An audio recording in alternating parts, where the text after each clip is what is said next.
Pickup गाडीचं BS6 गाडी आहे. हिचं आपण ब्रेक पॅड चेंज करणार आहोत.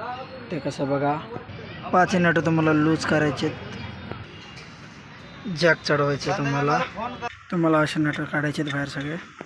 हे बघा ब्रेक पॅड अख्खं गेलं आहे. तुम्हाला हे कॅलिबर आत दाबायचं आहे स्क्रूड्रायव्हरने. हे असं तुम्हाला आत दाबायचं आहे. हे बघू शकता आतमध्ये दबलं आहे. मग तुम्हाला हे नट लूज करायचं आहे. 12चा पाना लागतो याला. 12च्या रिंगने तुम्ही उघडू शकता याला. बघा ब्रेक पॅड गेला आहे.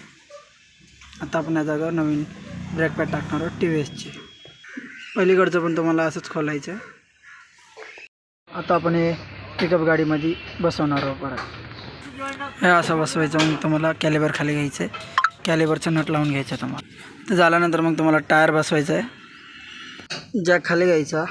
मग टायर फुल टाईट करायचं आहे तुम्हाला. मग तुम्हाला ब्रेक पंप करायचं आहे. व्हिडिओ आवडला तर लाईक करा, सबस्क्राईब करा आणि कमेंट करा.